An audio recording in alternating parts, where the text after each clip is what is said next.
আসসালামু আলাইকুম ওয়া রাহমাতুল্লাহি ওয়া বারাকাতুহু। ভাইয়ের সাথে একটা জরুরি কথা বলছি, শুনে নিন। আমরা পশ্চিমবঙ্গের মানুষ যে খাস করে আজকের যে লড়াইটা হচ্ছে এবং মুসলমানদের উপরে চাপ আসছে, সেটা হলো অন্য কোনো জায়গা থেকে নয়, পার্টির দিক থেকে। যে কোনো পার্টি, খাস করে আমরা জানি বিজেপি শাসকরা আমাদের উপরে, খাস করে মুসলমানদের উপরে প্রচুর অত্যাচার অনাচার করছে। তাই বিজেপি রাষ্ট্র যেগুলো আছে, সেগুলো মুসলমানরা জাতিরা সেখানে বহু দিক থেকে বহু রকম ভাবে তারা হেনস্থ হচ্ছে, তাদেরকে হেনস্থ করা হচ্ছে।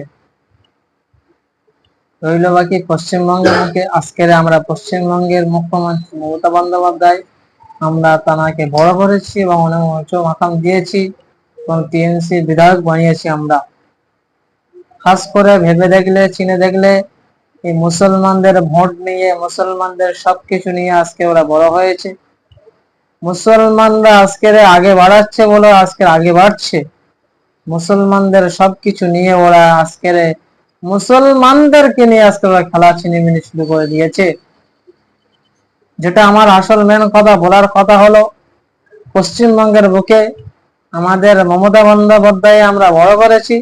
আজকের দেখো, বিজেপি শাসক কোন রকমের দিক থেকে কোনো কিছু আইন বিল পাশ করুক, যে কোনো কিছু হোক, আমাদের কাছে একটা আশা এবং ভরসা যে আমাদের পশ্চিমবঙ্গে আমাদের মমতা বন্দ্যোপাধ্যায় আছে, সেটা আমাদের উপরে লাগু হবে না, আমাদের উপরে সে আইনটা হবে না।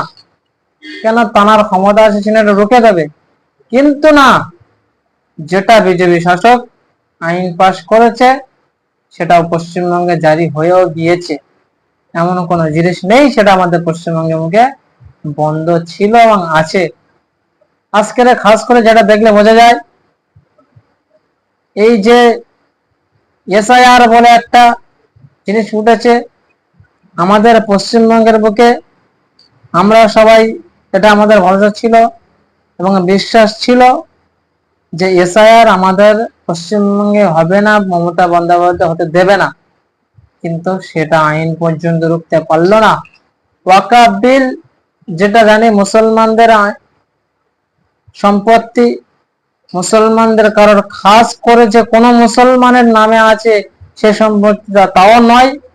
মসজিদ, মাদ্রাসা, কবরস্থান, ঈদগাহ, দরগা, এগুলো হলো মুসলমানদের দান করা সম্পত্তি।